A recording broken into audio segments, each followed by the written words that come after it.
narcissists only feed on good people. If you aren't empathetic and you aren't a good person, you're a waste of time for narcissists because they literally have zero substance anyways. And the only hope that they have to actually be a part of good crowds or around good people is to sink their teeth into good people. It's a disgusting process. So these people need to be exposed, bro. They do, especially females. Welcome to Loudr, the podcast that amplifies your voice. I'm Sean P., your host, and here we believe in giving everyone a platform to get louder. Whether it's your professional journey or personal stories, we encourage our guests to speak up on topics they couldn't voice before. Join us as we make waves, elevate conversations, and empower you to be heard. Let's get louder together. Hey, what's up, guys? Welcome to Loudr. So today I have another dominant broker in Las Vegas, Christian Morgan. Thank you for coming on, bro. So today we are going to talk a little bit about a narcissistic woman and what it's like to be in a relationship with them. So you're going to want to stay tuned to this. I'm sure him and I are going to trade some battle stories, but Christian came to me and had shared with me a little bit of his experience on his past relationship. And I've had an opportunity to meet his new girlfriend. And, you know, it's always hard to envision somebody in a toxic relationship when you get to meet them after the fact. Because generally, like, you have a beautiful girlfriend. You guys seem to be in a really great relationship. You know, just kind of it flows, it's easy. Yeah. And it's not like that when you're in a relationship with a narcissist. No.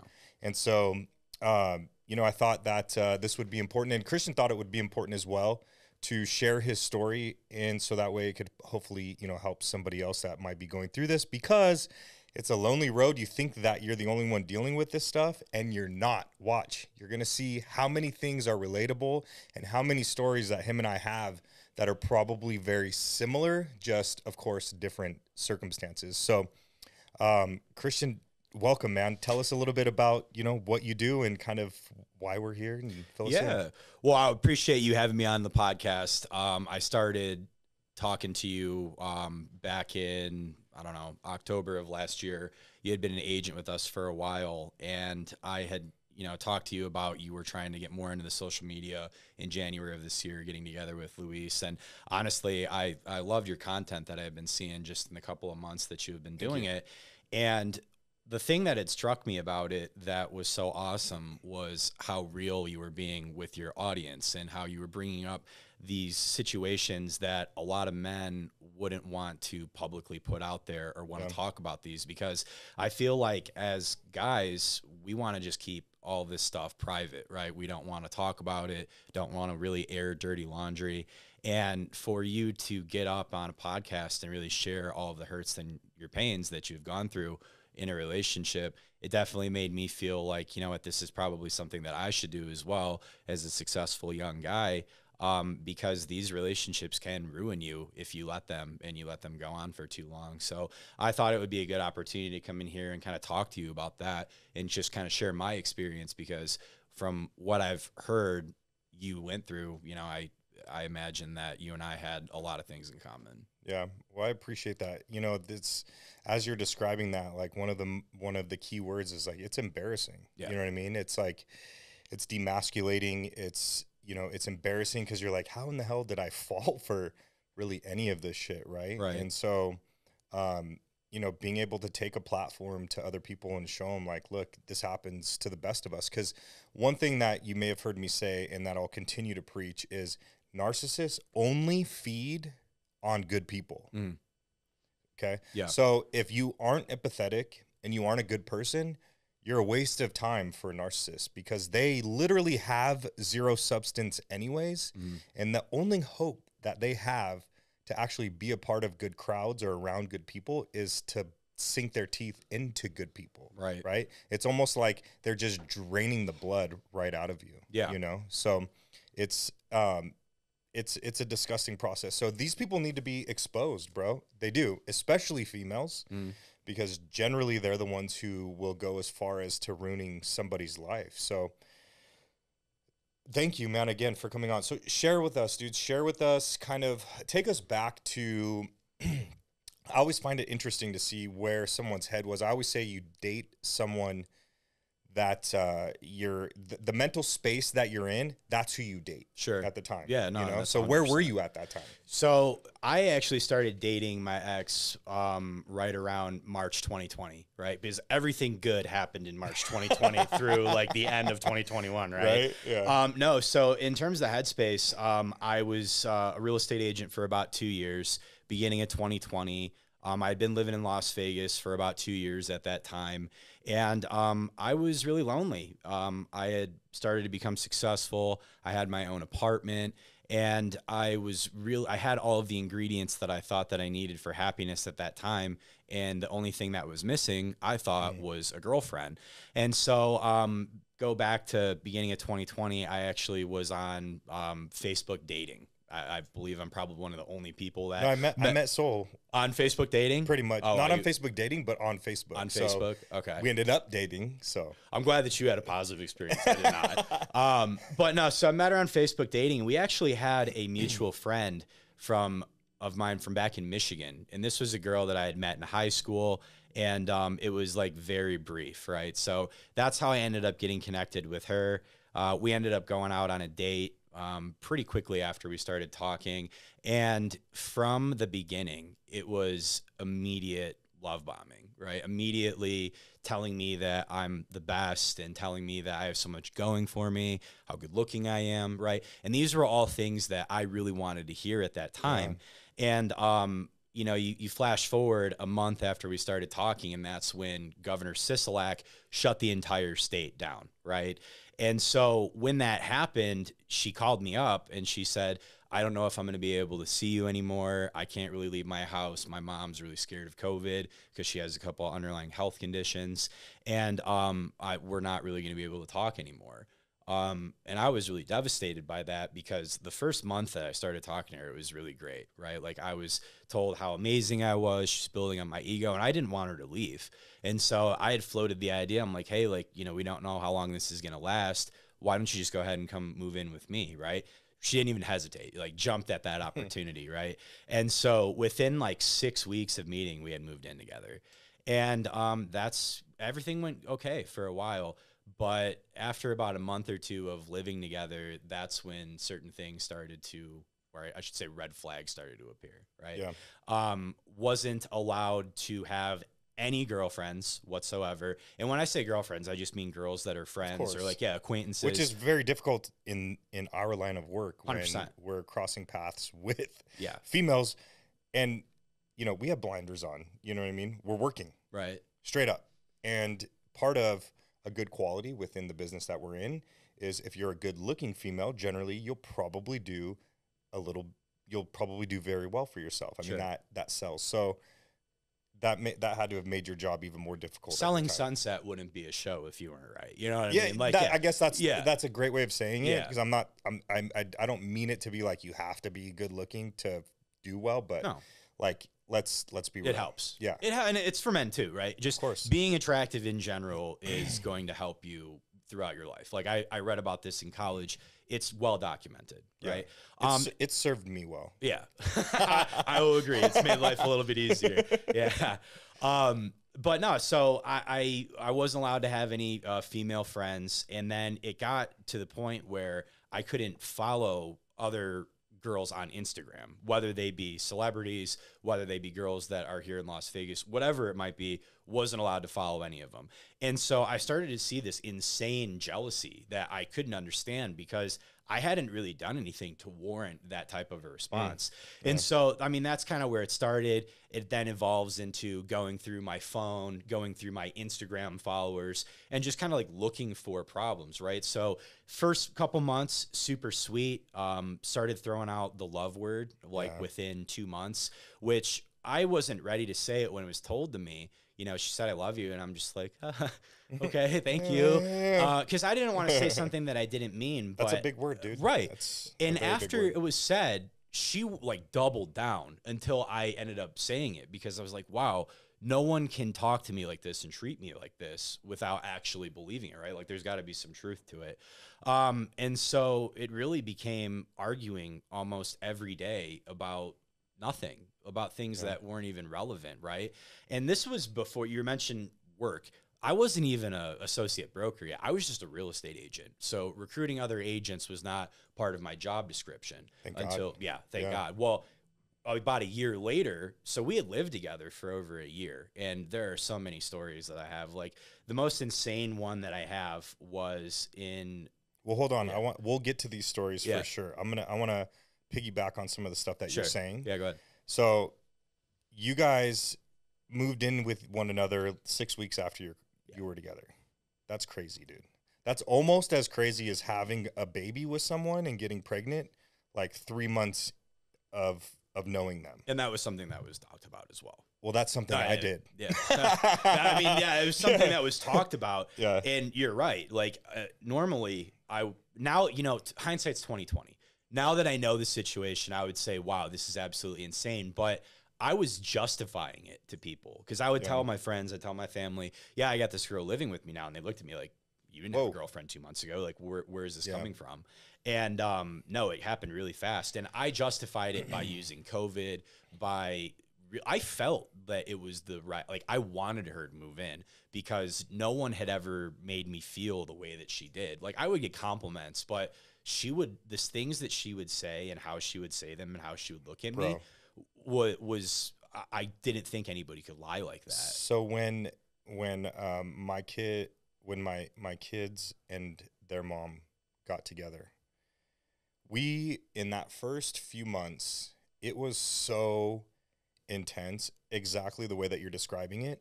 I mean, there are so many things that we did that were just super fun.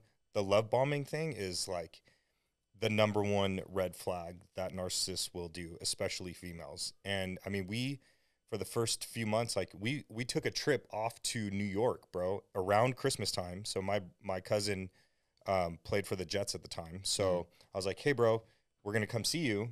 And she's from New York. So she's like, let's go. So I had plane tickets. We went, spent like 3 days there. And like all these magical experiences, bro, all of them, and then just like you're saying, like it starts to peel back a little bit and it gets crazy. So if you're experiencing this, pay attention. Yeah. And it's a difficult situation to be in because I can fast forward to my wife now.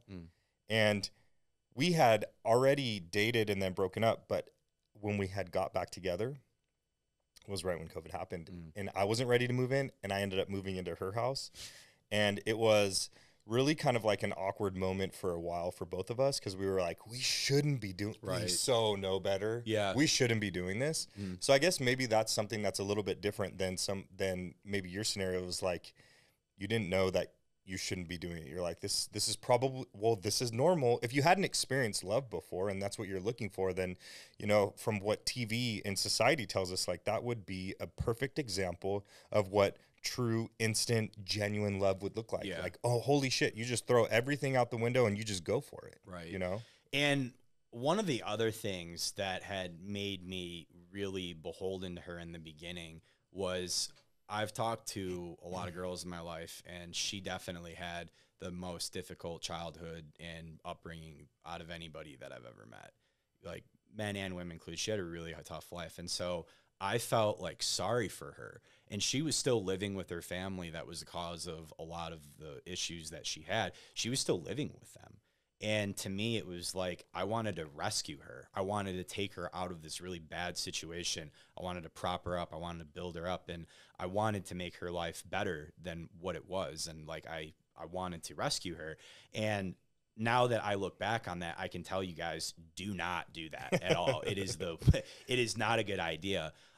You shouldn't be with a partner that you need to rescue. Your partner is supposed to help prop you up. Like you're both supposed to support each other. Yeah. And there was none of that. It was, I completely supported her and I got absolutely nothing in return for it. Yeah. Well, in the beginning, I got a lot of, false love bombing, which I ate up. I took all of it. That's like their first sign. Like if you're going to fall for that, they just know. It's almost like at that point, they're like, holy shit, you're just building all this momentum within them. Like you're starting to pour fuel on the fire. So what, real quickly, when was the last time you were in a relationship prior to this? And like, was it when I was anything when I serious? was 16 years old. So you're not someone that jumps in and out of relationships no. quickly. So. I had girls that I had talked to in college, right? But like I had never went like Facebook official and had a girl living with me prior to that. So I started dating my first girlfriend. Her name was Hannah in 2011. We broke up later that summer, so that was a quick 3-month relationship in high school.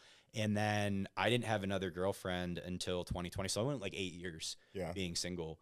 And then after we started talking, like I wanted a girlfriend though. It just, I never met anybody where it made sense. Yeah, of course, and to be honest, I didn't really have financially what it required to have a girlfriend and to be able to take her out and do the things that we would want to do. Right. So, I really didn't get in position until 2020.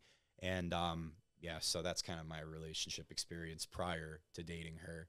Cool. So when you started to see some red flags pop up, like, did you try and address them, or did you try and work through them? How'd you bring them to her attention? And like, if you did, what happened? Sure. So it was brought to my attention after we started talking to a couple of months. So the first thing that I can remember was that I had a girlfriend of mine that, again, just a girl that's a friend that I used to go to college with back in Florida. And I liked some of her posts because she was a real estate agent and she was doing really good things, right? So I had liked a couple of her posts. So she brings it up. She brings me her phone one day after I get home from work, and she's asking me what this is about and how she feels really disrespected that I'm liking this girl's posts. And I'm like, well, hey, I'm sorry. I never want you to feel that way. I've actually never really had a girlfriend before, so I'm not sure like what the proper etiquette for social media is. I'll go ahead and take what you're saying into consideration, and I'll do my best to respect you, right? And that was fine for a time. Then it became I wasn't allowed to follow any new girls at all that I met. And so how that was enforced was every single day going through the list of people that I was following on Instagram. Wow. And so, and then I would have to unfollow people that I would meet. And it wasn't just women, it was guys too. Like there was this promoter friend that I have. He's really raunchy, and he's, definitely not the favorite of a lot of girls my age, right? They don't really like this guy, but I thought he was funny and I thought he was a great dude. And I was told I couldn't follow him. So it started to become very, very controlling. And I started to notice this like after time goes on. And I'm just like, do you want me to delete the thing? Because you're leaving me with no choice other than to just scroll through. Right. And it's then what I started to notice, like the really big red flag, was that this would be brought up to me and the rest of the day would be ruined, right? Like there would not, the night would be her being cold and shut off and being upset. And then it started to be like I would come home and I would wonder which version of her I was going to be getting that day. Because if it would have continued to be negative all the time, I would have just left, right? Yeah. There had to be something to make me continue on. Yeah. So I would say like 4 or 5 out of the days of a week, she was getting mad and being cold at me. But then 2 of the days was back to that love bombing where I'm the best and I want to spend the rest of my life with you. And you were talking about the kids thing. That was brought up like within the first 6 months. Like, I want to have your kids. And I had never had a girl say that to me. And to me, that was extremely powerful. Like that made me feel some type of a way. And so those 2 days that I got the treatment that what I was looking for, like outshadowed or overshadowed the 4 or 5 days that I was getting treated like shit. Yeah. Right. Yeah. So I can relate, man. 100%. Yeah. Because I know I looked up the narcissistic personality disorder a lot before coming on this podcast. And there are a lot of overlaps between narcissistic personality disorder and borderline personality disorder, which is what I think that my ex-girlfriend had. I believe that you have both of them. Yeah. There's no fucking way that you have one or the other, because being a narcissist is a disorder. Like, you have to be mentally ill to be that person. So with my kid's mom, bro, it was the same way, dude. Like, what's funny about these people is that as you start to kind of intellectually try and help them and present like some positive solutions or positive outlook on things, it's like doesn't work. It almost like you're almost fueling it because they can see that you're kind of going in the direction of a solution in which they act like they want a solution, right? They act like, you know, if you get them to a certain point, then they're like, you can almost get them to talk like, I'm not happy with myself, you know, blah, blah, blah. They start to open up, and it's all of it really is part of the masking, like bullshit facade that they put in, right? Because they want to see how much they can get you to feel bad for them. So once you start feeling bad for them, your guard starts to be let down, and then they get to go right around that again and get back to work, right? So like for my kid's mom, she had been a bottle service girl for her whole life here in Vegas, right? And, you know, I talk about this too is, you know, these females, you know, if they don't have a good head on their shoulders, like being in that world, as you know, bro, like if that's what they do, their only reality is that. Yeah. So they're working at night, and for the most part, the daytime is passing them by. So they're super important. They're meeting all these cool people. It's a party all the time, right? So fast forward, that's what she did. And so as she, when I met her, she had opened up this piece of shit bar in a town that she should never have even taken the business opportunity. But I actually applaud her for taking the opportunity to do something, right? Like that's the positive thing, but it wasn't thought out. And so she was just miserable the entire time that she was with me because she no longer had her purpose of being the important bottle service lady. Yeah. That was gone. And now she had this new purpose of being a mom in which, you know, she was more concerned about like the way that she looked and all this shit that didn't even matter. And the same thing, like when I would go to work, so we moved to a new city. And so I had to create new relationships just like I've had to do here in Vegas, right? Which takes a lot of just wandering, dude. You know what I mean? Like, hey, I know that that person's a good person. They're connected to that person. Like, I'm just going to go and by chance introduce myself to this person. No real schedule, just kind of like it starts with the relationship. So as I was doing that, she's like painting this picture that like I'm just out wandering like the scenarios that they paint and they put in front of you are so wild. Yeah, dude, they're so fucking wild. You're like, it makes you question yourself. So that's where you start to question yourself. So I'm sure you went through a lot of that question as you're trying to still grow yourself as a man, as a young man. And then you have this woman like throwing stuff back at you and you're like, I don't, what do I do? Yeah.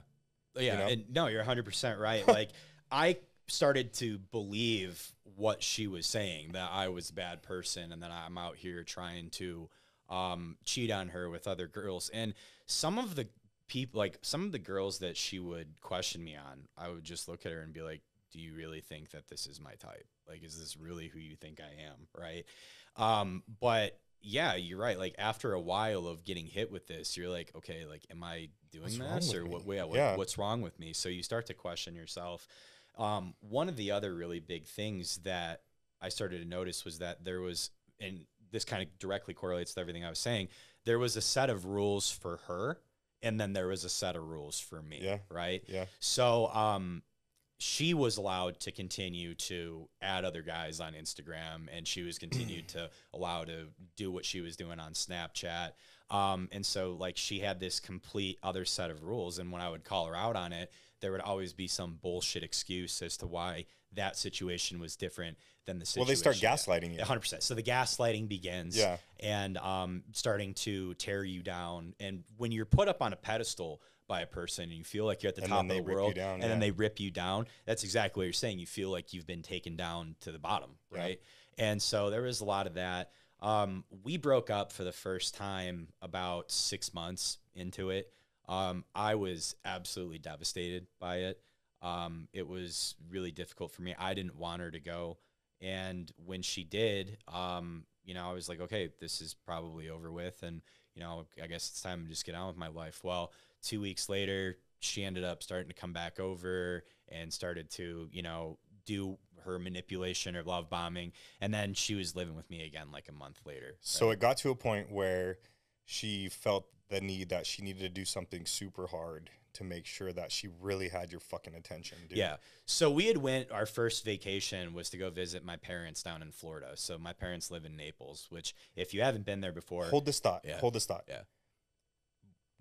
When you would go places and introduce her to people like your family and stuff like that, would she address people by their names and remember, like, was she very good with remembering their names? I would like say that she did. Yeah, I would say that she did. I don't have a very large family, right? Like there's only 7 or 8 of us, including my mom and dad. It's like there's not a lot of people to remember.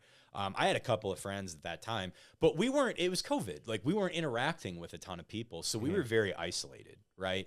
And so, yeah, she did make an effort to try to have like good relationships with my friends and family in the beginning, but that deteriorated as time went on, right? Yeah, yeah. So going back to the Florida thing, we decided that we were going to go down and visit my parents. I ended up spending like $2,000 on the trip, which was a lot of money for me back then. And during that trip, she wasn't excited at all. She wasn't excited at the airport. She wasn't excited to get to Marco Island, which was where we were staying at. I got a really nice Airbnb, which was like $400 a night. She could care less while we were walking through it. And so like, I started to kind of get upset about that. I'm like, is this not enough? Like, what is this? And then during that trip, yes, we had a good time for some of it, but towards the end of the trip, she's going through my phone and she found a conversation that I had with another girl I was talking to before I had met her, and decided to use that to cause a fight and to then tell me that she was going to break up with me when we got home. So that was really awkward flight back home. And then we get back home and she tells me that she's changed her mind. She's going to stay and that she loves me and that it's really not that big of a deal. I didn't do anything wrong. And then I go to work the next morning and then I come back home and all of her stuff is gone and she moved out and she left me a note. So I was like, yeah, that's, bro. I couldn't believe it. So that was really hard, but then she came back a couple weeks later, and I continued down this road with her for an additional year. Have you heard the story about my ex leaving with my kids for 5 days? I think I saw that one, yeah. Yeah, very similar to what you're describing, obviously like a little more extreme, but it's for me, I'm very sensitive when I say like my scenario is more extreme than anybody else, because quite frankly, like when you're dealing with someone like this, like it is your whole world and it's scarring, dude. It sucks, man. So I think they're all like almost on the same level, but it was crazy. We had a conversation that morning about going our separate ways. I initiated the conversation. I was trying to make everything work, like and make it amicable. It was cool. And then boom, gone, you know? So anyway. I actually want to sit here and say that your situation was probably a lot worse than mine because you had kids involved with it. From what you've put out there and just the stories that I've heard, I think that your ex genuinely wanted to hurt you and wanted to use your most vulnerable thing, which is your kids, against you. So I'll say I'm definitely willing to admit that you probably got it a lot worse. But here's the thing is that if her and I would have had kids, right, had this relationship had continued and we actually did have children together, I couldn't imagine the amount of pain and the hurt that she was going to put me through. She would have definitely taken my kid away from me and for sure. And I would have had to go through the courts and whatnot. Now, thank God that I live in Nevada and not California, because we know how the California courts work. But it's not much better here. So I thank God that never happened, because it would have made things 1,000 times worse than it already was. So take me through probably like 5 of the top hurtful things, like intention. Well, I wouldn't say hurtful, but take me through like a handful of the most intentional things that she had done to really fuck with you, to where you got to a point where you were just kind of like, you don't even know who you are anymore. You're so lost. Yeah. You know? So the first story that I have that sticks out the most is her and I ended up going to a New Year's party on 2020 at the Wish Mansion. And the way that I got invited to that party was that my broker at the time was good friends with the guy who owned the house. And for those of you who don't know, this is like a $12 million mansion in the McDonald Highlands, right? Beautiful house. They call it the Wish House because the owner owned, at the time, Wish.com, right? So it was a really big party and it was very exclusive. And so I got us both an invite to go to this party. I was so excited to go to this, right? Yeah. Like I hadn't gone to anything anything like that in a while because of COVID. And I thought that this was like an opportunity to show her these are the type of events that I go to. These are the type of people that we're going to This is where I'm going. Yeah, this is where I'm going in life, right? Yeah. And we showed up to the party, and within 5 minutes, she was looking to start a fight with me. Jesus. And the reason that was quoted was we were at the bar. I was waiting to get us both drinks, and there was a girl that was standing behind us that was looking at me. And I looked behind me, and I noticed this girl, and I just looked at her. And then I looked back at my girlfriend, and she gets up and starts walking away that she's upset. And I go, what the hell was going on? So I walk over. I'm like, hey, you know, is something wrong? And she's like, why did you look at that girl? I'm like, what do you mean? I looked at some girl. Like, I don't know what you're talking about. Like, she was behind us. And she's like, no, well, you looked at her for more than 3 seconds. I'm like, okay, I looked at her for more than 3 seconds. I'm really sorry. I was like, can we please just have a good night? Yeah, can we please just have a good night? Nope. So she just was miserable for the rest of the night. I felt really awkward being there. And it pretty much ruined a night that I was excited for. And I don't really get excited about things very often. You know, it's very seldom that happens. So that was ruined. The second time that really had hurt me very, very emotionally was there was a day where her and I were shopping in downtown Summerlin, and I had a really like cool outfit on. Like I looked really good that day. And there was a couple of people that came up and they complimented me, just strangers, like, oh, love your shirt, man, love your outfit. And after the fourth person came by and said something to me, she looks at me and says, you know, you're not as good looking as you really think you are. Right. And and it really started to like bring a tear to my eye. I'm like, why would you say that to me? Like, don't you love me? Like, wouldn't you want me to feel good about myself? Yeah. And, you know, no, she just wanted to bring me down because I wasn't allowed to be happy, right? I had to be controlled through her bringing me down, right? So that was something that, and then she could tell that she had really like went a bridge too far with that comment because she was trying to talk to me. I wouldn't talk to her. Like we're walking back to the car and I'm pretty much like about to cry. So then she's like, oh, I'm really sorry. I don't mean it like that. You know, so she could tell with that one, she went a bridge too far. So I was considering breaking up with her over that. But then the love bombing starts again. And then she's, you know, doing whatever I want for a limited time. So again, the vicious cycle continues.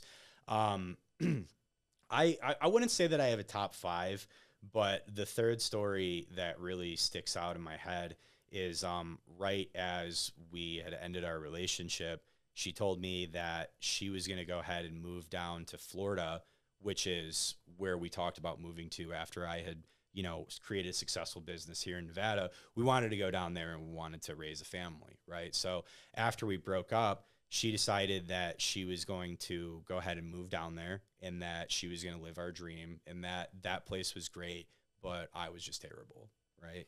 And so to me, that was like, so you're telling me that I'm just this terrible, awful person, but the life that we talked about living together, that's totally good with you, right?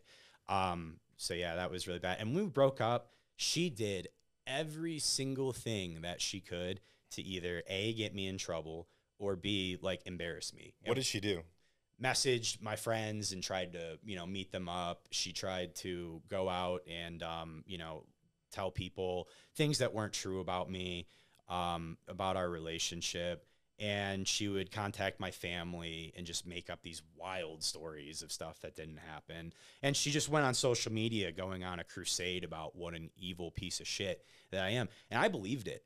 I really did believe it for a while because the way that things ended and how we left things, I thought that I had a lot of culpability in the demise of the relationship. I really did. So going back to what you're saying, yeah, they really can make you believe that you are not who you think that you are. Yeah. And it takes time to get over that.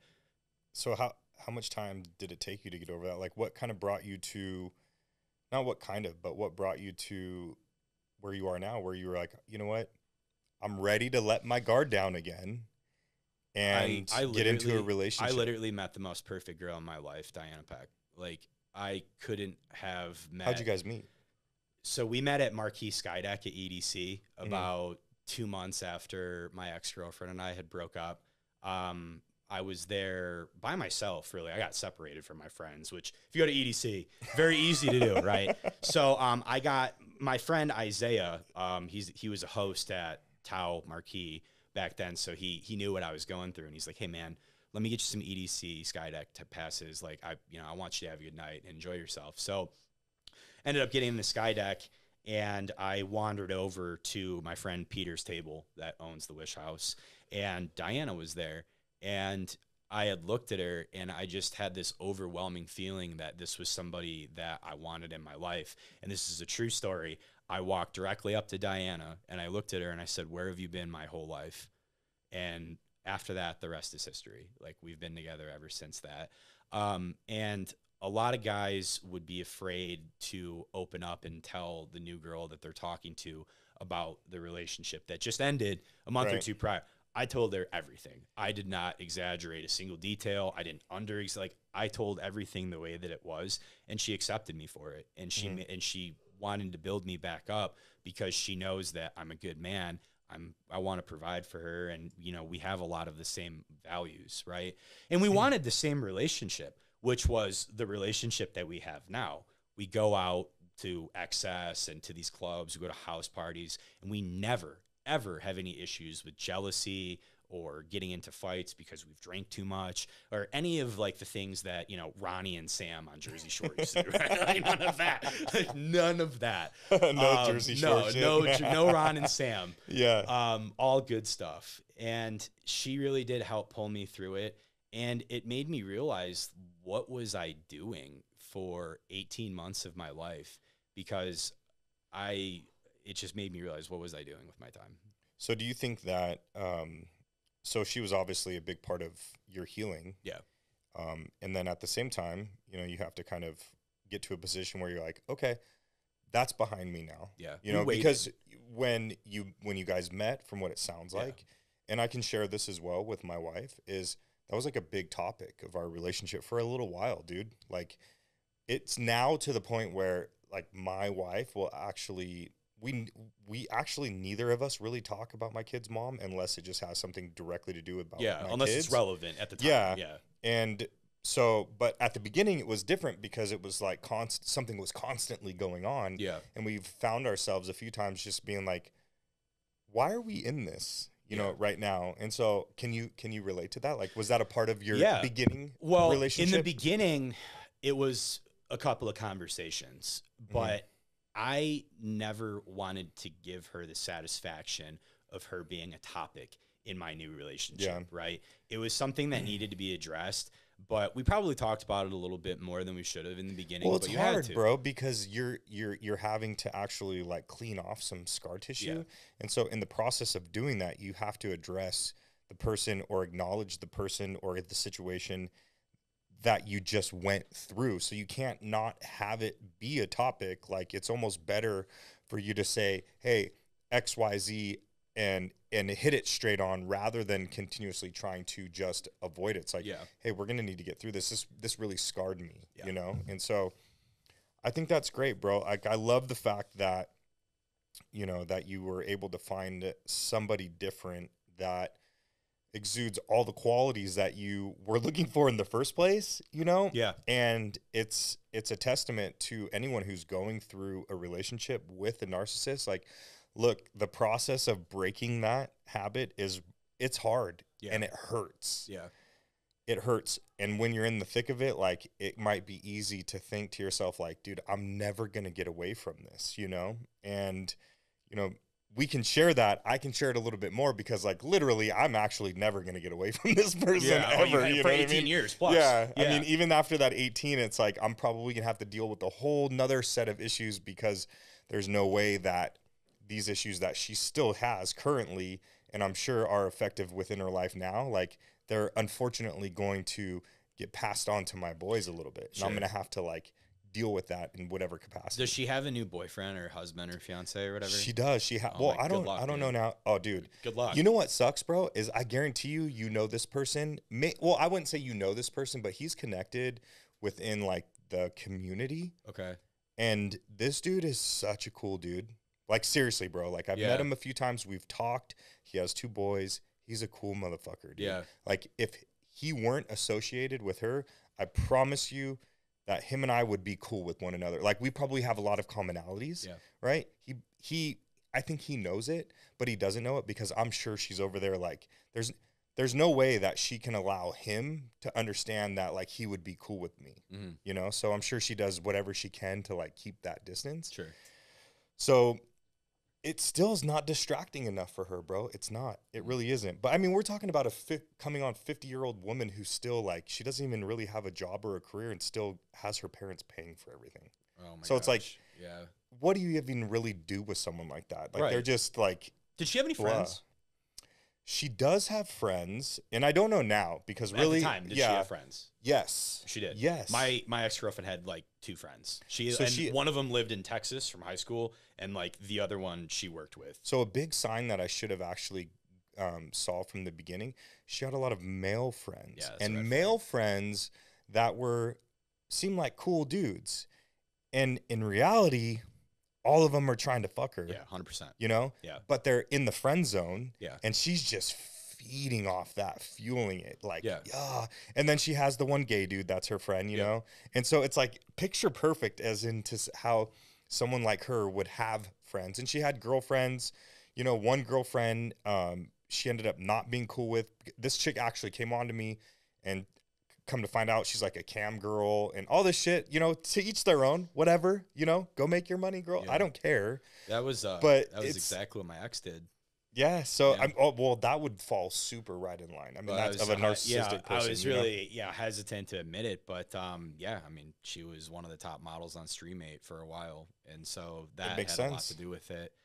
So she's getting all the validation she needs, not from you, dude. She didn't even need the validation from you. Nothing at all from you. What she needed from you was to be able to dump the poison onto you. Yeah. So that way she could feel so powerful and just go fucking rub it out on camera to all these other dudes who are just then recircling the cycle of making her feel good. And that's kind of, you know, it's between you and I, like, this is a different topic because of current life, but I would associate a cam girl with a nightlife bottle service girl. That she's a career. That's what her career is, right? So I want to like go on record by saying like a female who has an actual life and opportunities and is living life, and then in Vegas, it's hard not to come up on an opportunity. The golden handcuffs. Right. Totally. The golden, because these girls will make $800 to $1,000 a night working at excess. They'll make, you know, the same amount of money being on StreamMate or being a cam girl. I know my ex made a lot of money. You know, she did great. But yeah, I mean, where do you get off the ride? Right. Like when do you get off when you don't make any money anymore? Because when like for the example that would probably be real in my situation, or when you get old. You know, as a female, it's like there's a shelf life for you girls. Like there's a bunch of young females that are knocking on the door just waiting to take your job. Yeah. And so once your shelf life is up, like it's almost like you're a sick animal. Like they just take you outside and fucking shoot you in the head. Like you're out, you're done. Yeah. You got to go, you know? So the thing that was really wild to me, and we're talking about, there's a separate set of rules for her and there's a separate set of rules for me, right? I can't add girls that I meet in real estate on Instagram, but you can go ahead and do what you do on StreamMate in our second bedroom while I'm not at home, right? Like, there's a bit of a disconnect there. And so then I started to get upset about it, you know, because rightfully so. And I didn't want her to do it. Like, I understood why she was doing it. I understood how she got involved with it. She used it as a way to get away from her family, and it was a lot of money. And I understand it. And will I ever date somebody that does that ever again? No, because what was the goal? When you turn 30, 35, whatever age it is where you stop making the money that you're making, what are you going to do next? Oh, I don't really know. You should be rich by then. Oh, I will be rich by then. Yeah. So it's like, okay. Cool. Yeah. There's no end to it. And so for these other females, like, and I've talked about this as well, is that are in these types of careers, like they do exactly what happened to me. Yeah. They go and they have a kid. Yep. And the perfect scenario for these females would be to have a kid with somebody that's already married in another state that has money, that would be like, you know what? I don't want any piece of this. I'll send you money, but you go ahead and keep the kid, leave me alone. I'm going back to my wife. Like, that's almost probably what they would want, ideally, right? And then they could just be over here as the narcissistic victim, you know, life just, oh my gosh, it's got me. Here I am now, a single mom. I can't get a career. I can't have a job because I'm, you know, blah, blah, blah. Reality, you just don't have any talent, you know, period, the end. You haven't grown as a person. At you all. Haven't learned any skills other than manipulating people, right? And it gets to a certain point where you're old enough where it doesn't work anymore. Yeah. You know, that runs out, right. You know? And so it is what it is. I love that about Diana. Like, I absolutely love that about my girlfriend, that she's got like 4 different jobs right now and she has 2 different bachelor degrees. Right. When she told me that, so when her and I went out on our first date, we ended our date and she's like, what is it about me that you really like? And I was like, there's 2 things. I was like, number 1, I was like, you're educated. I was like, you're getting 2 bachelor's degrees from UNLV. That's a beautiful thing. I was like, second, the way that you talk about your family and just the family dynamic that you've told me that you have, your family sounds like amazing people. So to me, it's like the education was there, the amazing family and the upbringing was there. And so those are really 2 important ingredients for anybody to really have. Well, she had her own purpose. Yeah, she already had her own purpose and her own vision in life. You know, she wasn't looking for your purpose and what your vision was and to piggyback on that, you know? And that's why when I talk about, you know, my situation as my kid's mom being a bottle service girl, like, Diana does have several jobs, but she's climbing into these careers that are giving and opening doors and opportunities for her. It wasn't like she was like had nothing and was like, this is the easiest job to make a shit ton of money and I could be here for a long time. You know what I mean? So with everything, there's, you know, there's truth to it, right? But you know, that every scenario is so much different, you know? So, dude, I hope that people can watch this shit, bro, and just allow it to marinate. And if you're going through a situation like this, like, we are just 2 normal dudes that got caught up, and this is what it's like. It's going to be painful to get through it. And, you know, fortunately, you know, I'm married now with a great wife. You now are in another relationship with a great female. It almost seems as if, like, if I hadn't have gone through this, you hadn't have gone through what you did, we wouldn't be able to pick out like that one perfect female for us that like really makes our lives really whole now. Honestly, bro. Let me just ask you one question before we, I know we're probably getting down to the end here. We're at 47. So you got 10, 15. Okay, cool. Do you feel that fight that you had with her and the relationship that you had with her changed you as a man? 100%. How so? Yeah. I was probably a lot more like, before her, I didn't feel like certain things, I didn't think they could happen to me, you know? So I guess I was probably a little more naive. Sure. And so going through that, it really kind of hardened me a lot, you know? And at first it hardened me to the point where like I wasn't even ready for anyone or anything, you know, to be involved with anything.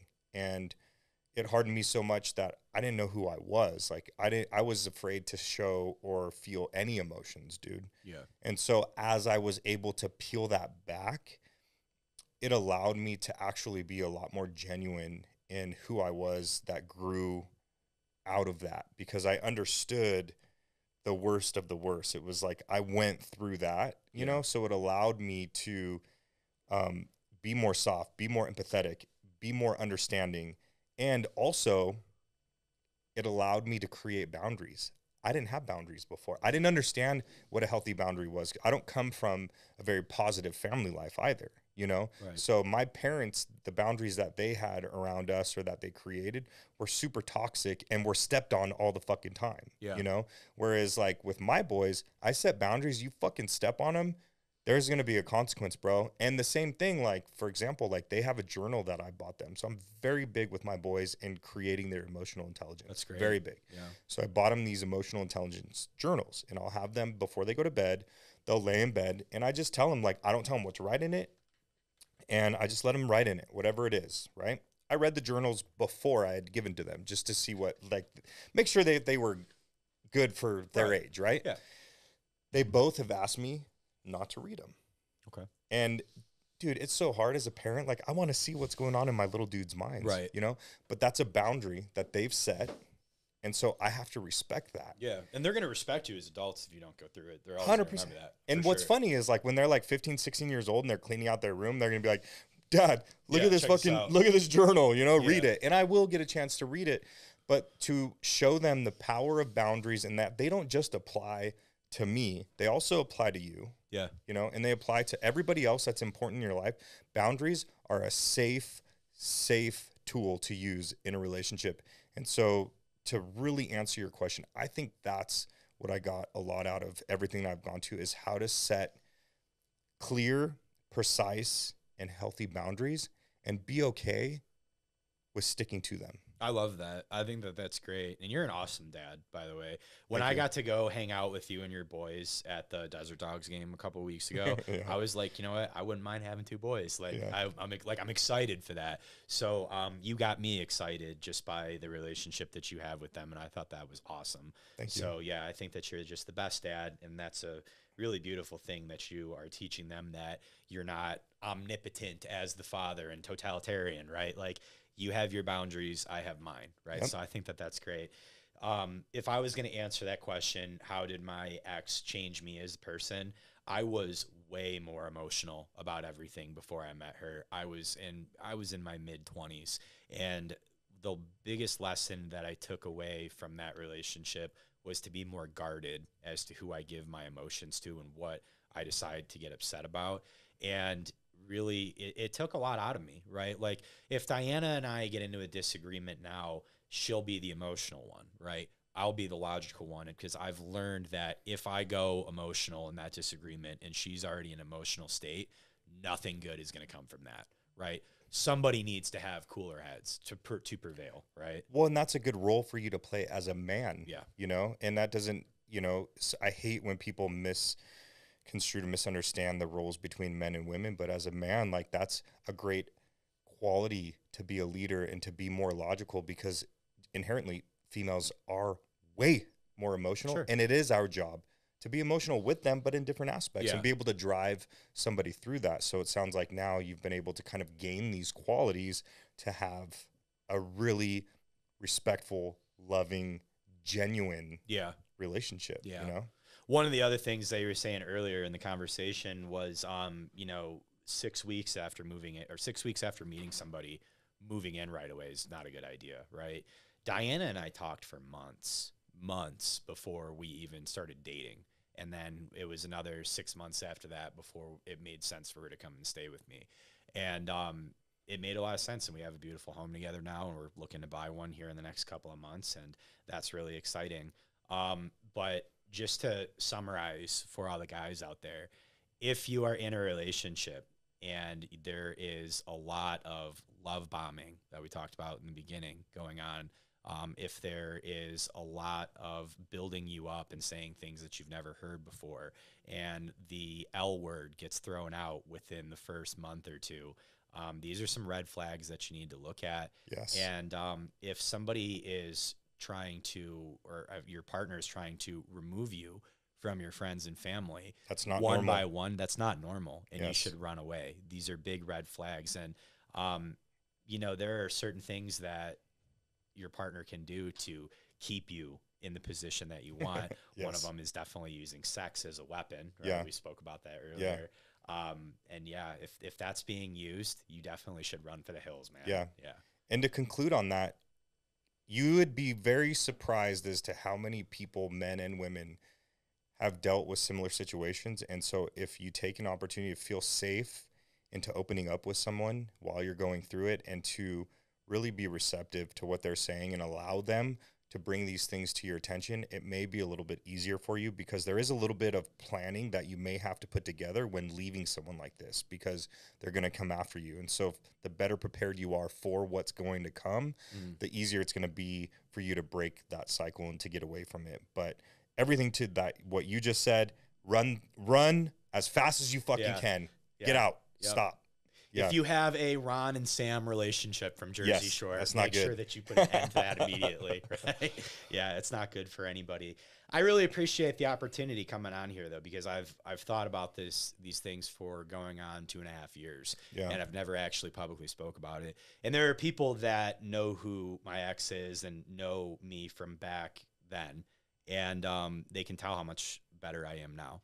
And I thank her for my relationship. I'm not going to sit here and say it was bad, but it was a good thing, because you know what? It made me way stronger than I was before. And it's a lot harder to get past me now. And my whole outlook on life, you know, I wouldn't say it's as optimistic as it was a couple of years ago, but that has served me well in making me guarded when it comes to business and relationships or whatever it might be in life. So, you know, even though it was terrible, I loved her a lot at the time, and I thank her for it, because I wouldn't be at the level of success that I'm at 2.5 years later if I didn't really internalize all of the negative things that happen and turn them into a positive, right? 100%. I freaking love that, dude, because that's the only way to end it. And so with that as well, you know, for anyone watching that's in Vegas, you know, Christian is in the process of growing a really successful brokerage here in Vegas. I mean, it went from 3 people last year to now like 50 something. So, you know, you can listen to this conversation, you can genuinely see how emotionally in tune Christian is, and, you know, how it could be extremely beneficial to link up with a broker or somebody like that can, you know, help you emotionally get through the process of growing your business, but not just your business, but who you are as a person. And now you're in a position where you have a lot of influence on people, and you can help people, not just with business, but to just be good people. I mean, a lot with coming within our business, I'm sure you deal with a lot of people's problems, and they confide in you, you know? And so it's so perfect that this person put you in such a perfect situation to be so successful and so much better than she could have ever even dealt with. Yeah. And then served you into the arms of such a beautiful female and a beautiful woman and a beautiful relationship.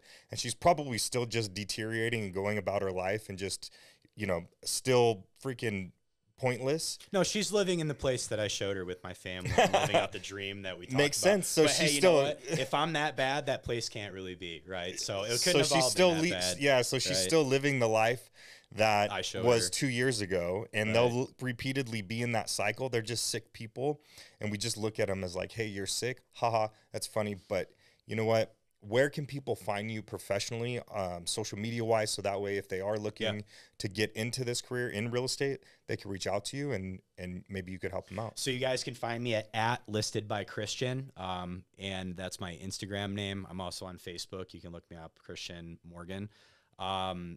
But just to kind of touch on what you were talking about, I got hired in as the principal broker at More Realty in January of last year. I had 4 agents that were on my roster at that time.